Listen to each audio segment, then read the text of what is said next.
life has been good to us, and I believe sincerely that you pay it forward and that you do all that you can to help other people to come along with you. I came from a family of 5, and my husband came from a family of 12. She's from a little place called Fremont. Both of us came from farm families. I milked the cow every morning, and my parents shared that milk and butter with everybody else, and so it was just a part of me. Work is no stranger to people who grow up on the farm.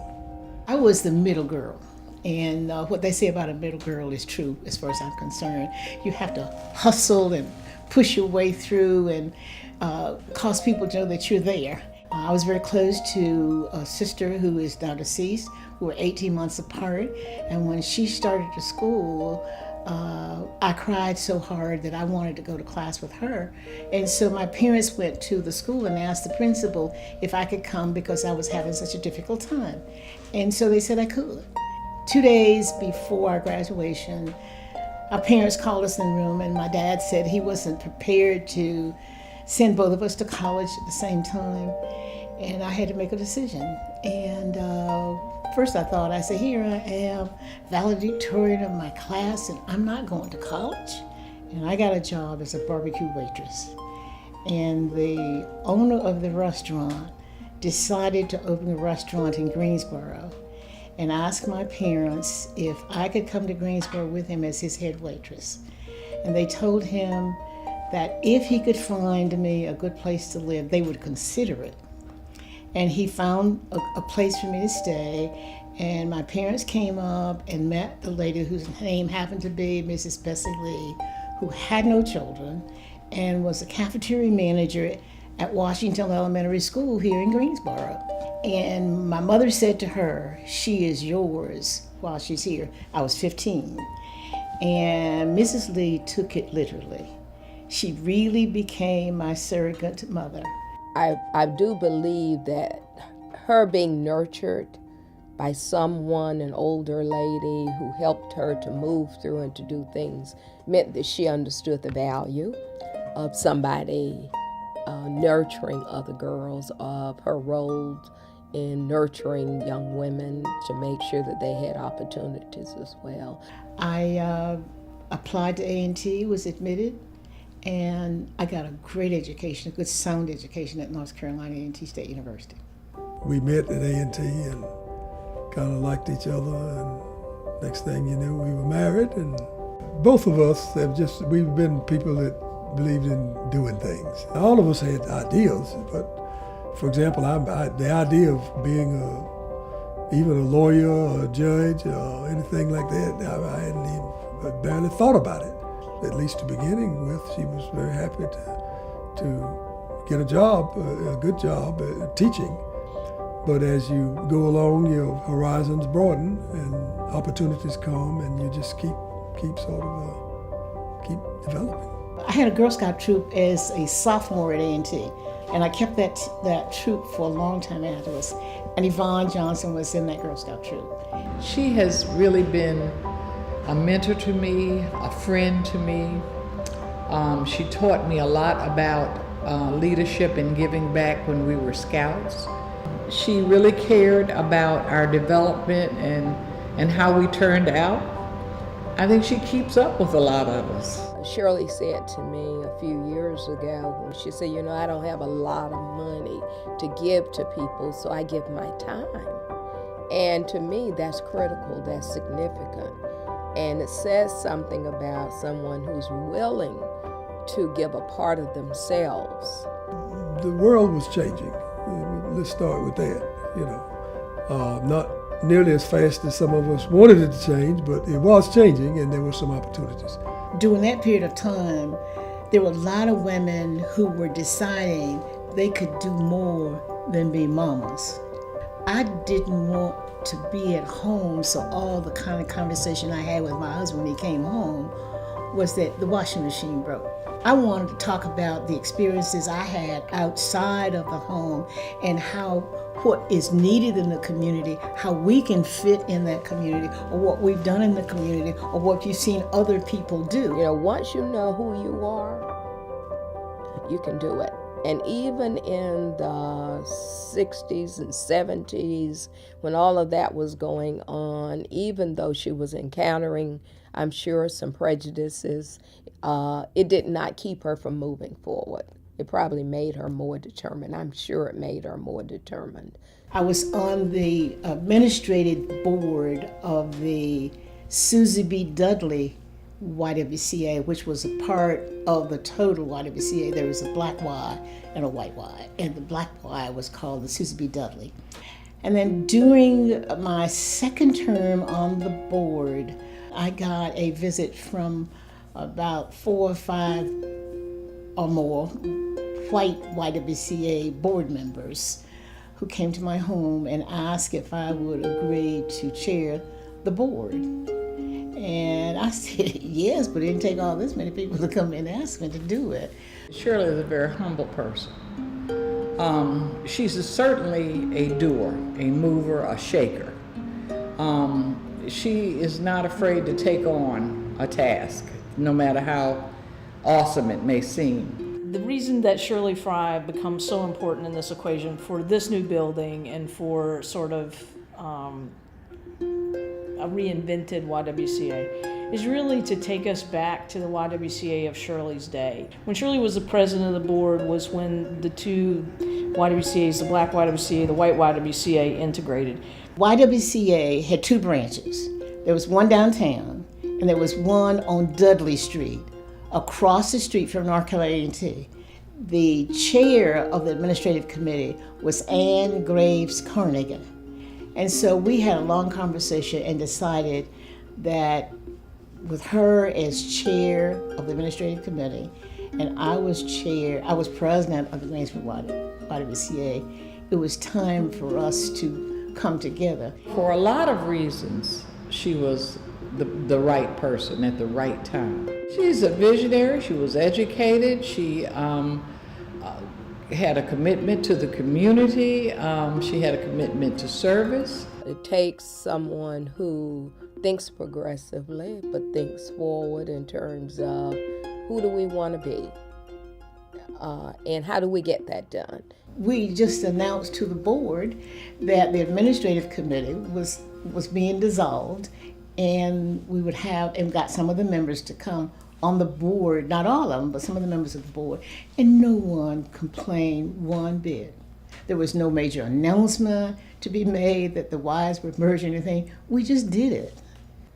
So the YWCA has been like a wedding band. There's no beginning and no ending. They have continued to work and work and work in that direction. And you can't stop. And good race relations is like what we call the golden rule. I want to treat others like I want to be treated. The YWCA has always, always, always been there.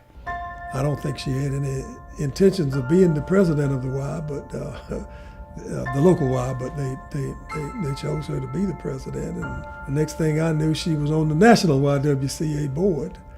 And I think it was very important that Shirley was one of those leaders during that time. She was looking at what programs should we put in place to make sure young girls develop, to make sure women have opportunities, to make sure women and girls are leaders. More and more people got to know who Shirley was and got to know what she stood for. The respect and the appreciation for her just went up. She's seen as, again, sort of a measured person, but someone who can speak to different groups of people and have them come to see the same point of view. And by the way, she gives the YWCA credit for helping her develop the skills of dealing with people. Because before she started teaching classes, she was going to these classes. There are programs that were developed at the national level and the local level that Shirley has had her hands in. Change doesn't just happen by the passage of time. The YWCA has been willing to change. The people who work in the YWCA have been willing to make the change. The YWCA loves to empower women. We want to create women leaders in the community, such as Shirley Frye. We want to empower women, make them independent, financially independent, and just independent in general. So this is the perfect place to do that. Now I can be that entrepreneur that I'm going after.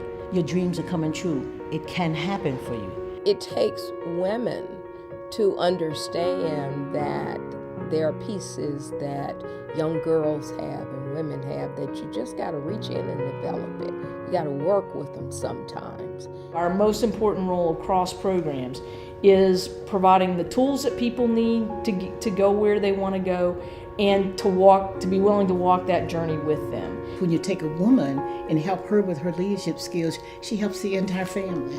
That's so very important that we look at a facility that is about women, YWCA, and now it's about women who really are hungry. The YWCA is the people that come together and to decided we are going to make sure that women and their families can be the best that they can be. The night they let us here at the Y, to all the lovely people, was one of the best things that could have happened to me. Mommy, are you crying? I know, I've been crying all morning, I'm sorry. It's given me an opportunity to refocus my goals and what I really wanted to do with my life. And it ultimately is to support my kids. Well, honestly, I get goosebumps. I said, this is what was being prepared to do back then. My perception is she walks into the room as just a person, who she is. You know, she happens to be Shirley Frye, and everybody knows that name. Shirley is definitely seen as an icon, a legend here at the YWCA. Everybody knows of her. Her love, her kindness, her strength, her intelligence. She's just one of those people in our community that women in particular admire. The who's who and the hope to be a who's who knows who Shirley is. She's definitely someone that you can look up to and aspire to be like. She's been a real powerful rock for many young women to stand on. She's a person who's always back there behind you, pushing you forward to do the things that you need to do and the things that make you successful in what you're doing. It's a legacy. It has inspired other women of all nationalities, all colors. It's saying to us, you can be anything you desire to be if you only just put your best forward. That when she walks into the room, people see Shirley Frye, someone who can get it done.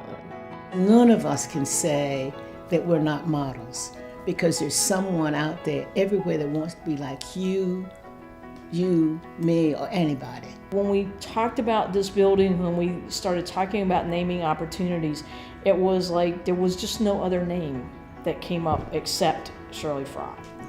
It's the most humbling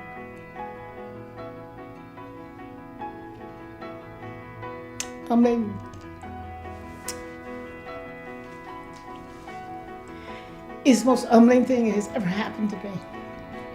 It's one thing to have somebody's name on the building. I think it's a bigger thing to have the inspiration of that person kind of living in this building. Shirley Frye's spirit and dedication and values and commitment to what's right lives in this building for as long as this building is here. The YWCA has given me much more than I would ever be able to give the YWCA. She opens her arms to those of us who are struggling and see no way out. And the YWCA says, come home. We are here to help you. We are prepared to do it. And we have the people here to help you make a better life. That's the kind of place I believe that should be a Shirley Taylor Frye YWCA.